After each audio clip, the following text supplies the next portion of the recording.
The Holy Gospel according to St. Luke in the 10th chapter.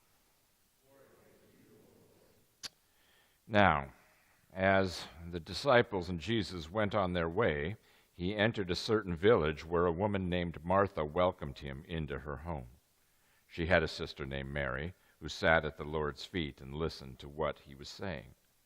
But Martha was distracted by her many tasks, so she came to Jesus and asked, "Lord, don't you care that my sister has left me to do all the work by myself?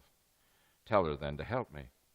But the Lord answered her, "Martha, Martha, you're worried about and distracted by many things. There is need of only one thing, and Mary has chosen the better part, which will not be taken away from her." The gospel of the Lord. You may be seated. Well, I have been spoiled over the last 5 years of being here because I always had Pastor Pam preach on Mother's Day. Not because I have a mother and very, very nice woman. Maybe some of you have even met her. I married a mother. She wasn't a mother when I married her, but she has since become a mother over the years. One of my children's even a mother. So I have some experience knowing and seeing mothers, but I am not one. So it is always tenuous and risky on Mother's Day to preach about mothers. So, but, what's a heaven for if not to exceed man's grasp, as Browning says. So the question of Mother's Day is important, and instead of looking at the text of the Good Shepherd, now those of you who do devotions by reading the lectionary texts that are appointed for each week, you'll probably wonder how come the Mary and Martha story showed up when you have been reading about the Good Shepherd or will be reading about Jesus being the Good Shepherd, which traditionally the fourth Sunday of Easter is. Well, it's because I want to talk a little bit about the Mary and Martha story in relation to motherhood and what we are taking away as disciples, male and or female, those of us who are mothers, those of us who are not, from this particular story. Now, what's important to remember about Mary and Martha is that we have to, first of all, set our minds a little more accurately to what the actual picture is. The way Luke tells the story, Jesus goes to Martha's home, which implies that Martha owns a home. Now, in a patriarchal society with patrilineage, how does a woman come to own a home? It seems like there should be no way, but there is one way that a woman can own a home in a society like the Roman society that Jesus was a part of. And it is very simple. All she has to do is have her husband die, which probably has been a Mother's Day prayer for many times. I don't know. But that's how you do it. Your husband dies, and then you don't remarry. And then you become the owner of a home. So the understanding then is that Martha is probably a widow, and she actually owns a home. Now, the thing about it is if you have a small little hovel, maybe one room with just a fireplace and a bed or whatever, you don't usually get to keep that, because in the world even of our society, you understand that if you're poor, and you're not going to keep it no matter whether your husband is alive or dead, because that would have meant she would have had to work for a living, and she would have had to find a way to feed herself. And of course, if you're just living subsistently, even if your husband dies and you may theoretically own the home, it'll soon vanish amongst all your other possessions because you're trying to live. But Martha still has her home. In fact, she has a home enough that she can invite Jesus and the thousands of people who are following him to dinner. So if you can have a home that you can invite thousands of people to, in all probability, it's not a small house. I think we can be agreed on that. So Martha owns a big house. Well, what kind of women in that society can own a big house? The answer? Rich ones. Martha, in all probability, is an extremely wealthy woman with a big house. And she's throwing a big dinner party. So if you have the idea that Martha is kind of in this little house and she's like doing all the baking and all the cooking and all the serving and all the cleaning, and Mary, her sister, is just kind of sitting there in the living room listening to Jesus, that's not at all what's going on here. Martha isn't yelling at Mary because Martha has to do all the work. She's got servants to do all the work. She's got servants to serve the meals, cook the food, clean the floors, wash the feet, and all the other things. She's not chastising her sister because she hasn't picked up a dish rag. She's chastising her sister because her sister is one of the hosts.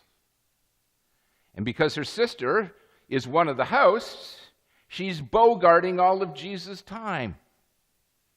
I mean, imagine if you have a party where you invite the most famous person in your generation to your house, and he spends all his time talking to your sister.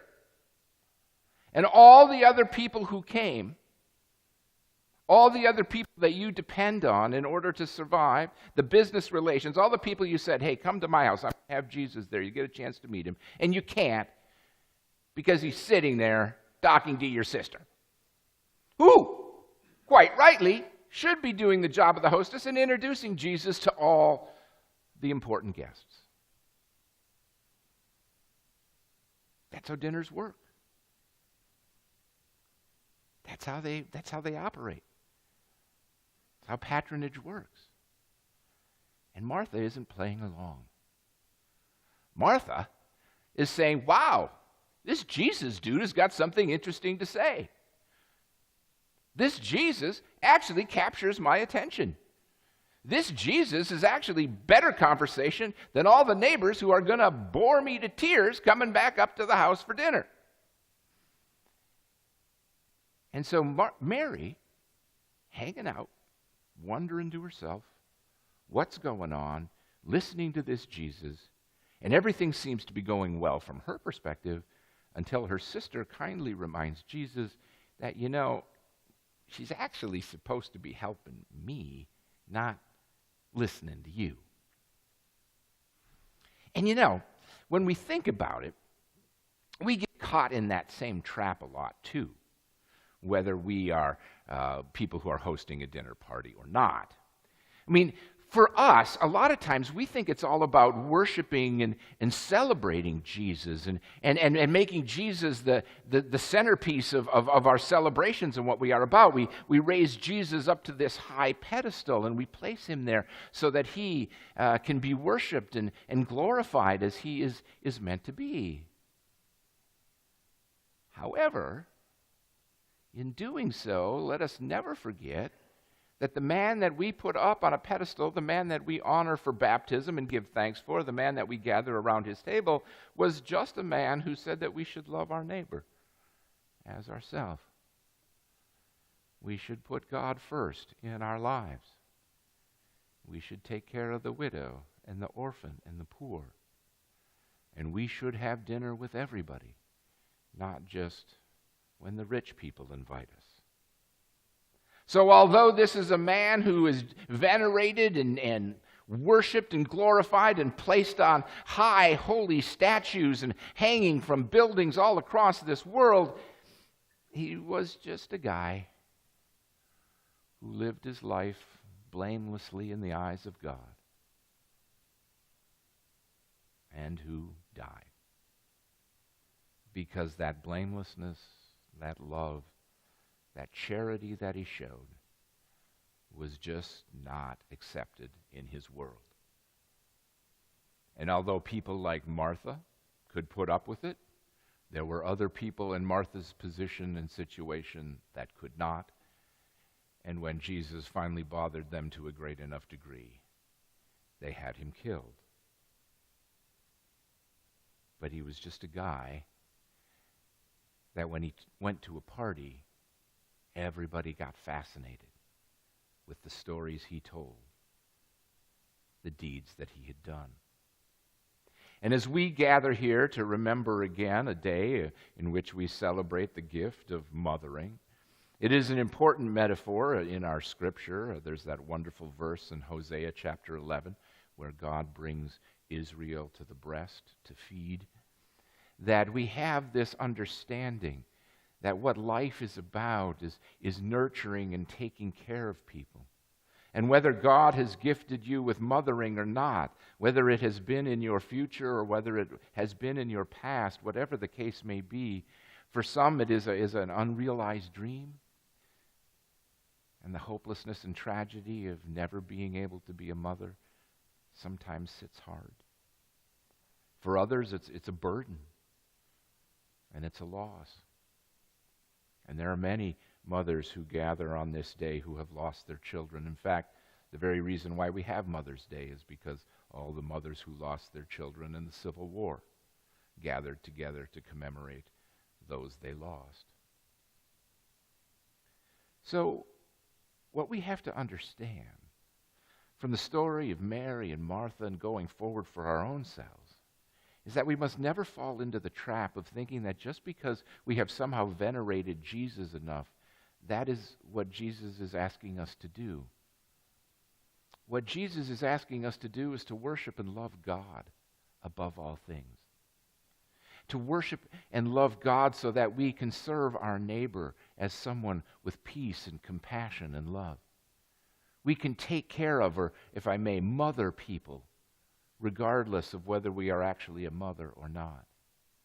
One of my all-time favorite stories of mothering took place years ago. Our congregation had just finished building a new addition to our building, and part of that, we had remodeled our entryway to the church. Our entryway prior to this, we were in Illinois, and so we had the usual weather that us Midwestern cities have. We were outside of Chicago. And so basically you'd park in the parking lot, and you'd run down this really long sidewalk, and then you'd get into the door. And 90% of the time that's okay. But on the days when it's raining or snowing or whatever the case may be, that run or that walk from the parking lot, even from our handicap accessible places, was rather a long one, and you could often get soaking wet or covered with snow on your trip in. So we designed this wonderful little apron area that had a big cantilevered cover over it, and you could drive your car right up to the door and let somebody out, and they had a very short walk into the entryway, and it was completely covered, and you wouldn't have to get wet. We thought we had finally solved the riddle of climate change. And so there we were in this wonderful little apron, and I was with a woman, her name was Sue.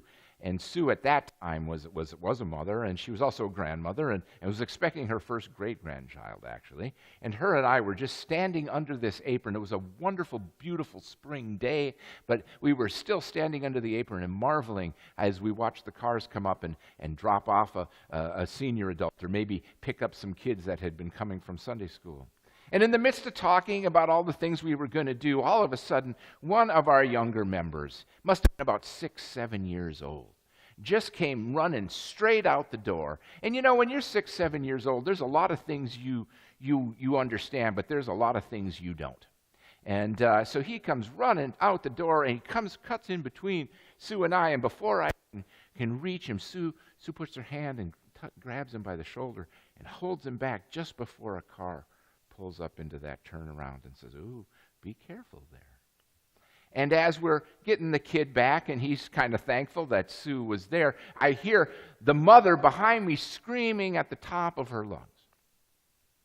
But what she's yelling is not about her child who almost got hit by a car, but she's yelling at Sue for putting her hand on her kid. So she's yelling, and I'm like, whoa, wait a minute here. Relax. Sue's just trying to protect your son. And so Sue was kind of wondering what was going on. The mother was calmed down. The 7-year-old wasn't sure what was going on, but he was pretty sure he was in trouble. And we're just there and kind of relaxed, and then finally she was able to say thank you. She didn't know what was going on. But it's that instinct to reach out, to hold somebody back from danger. That is precisely what we're talking about today when we're talking about the gift of motherhood and what God does for us. That gift of bringing us in and protecting us is precisely what John of Patmos was talking about in Revelation.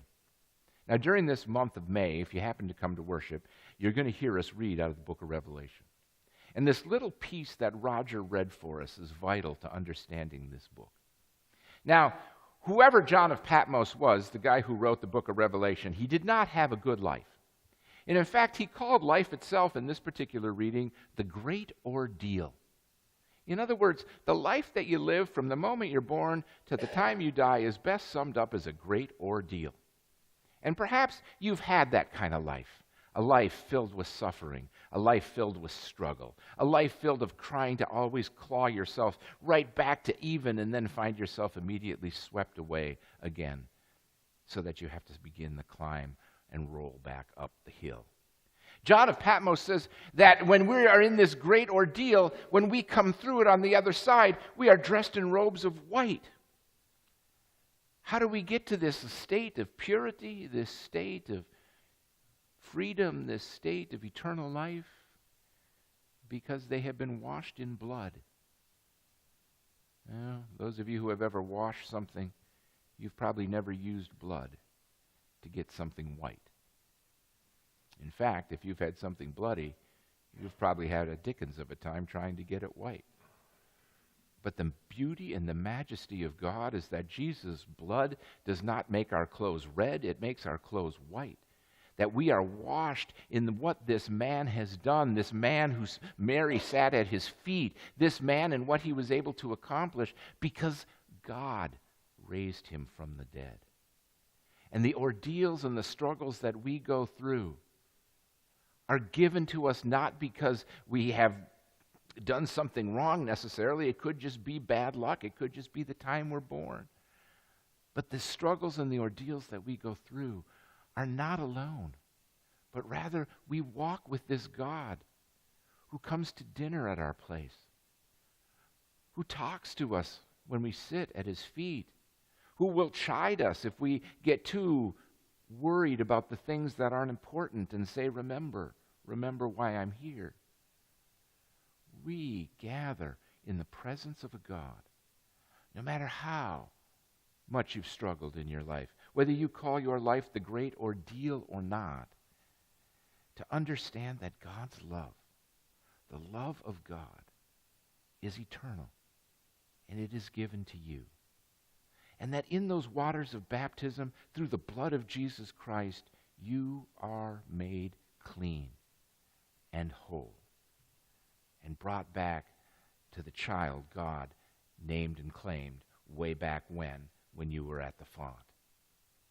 So as we gather today in the presence of people like Mary and Martha and John of Patmos, let us never forget that what we're here for is not necessarily to venerate and put Jesus up on some pedestal he might not want it to be on, but rather to understand that he came down off his pedestal into our world so that he could be with us, live with us, and bleed for us so that we are made eternally clean. Amen.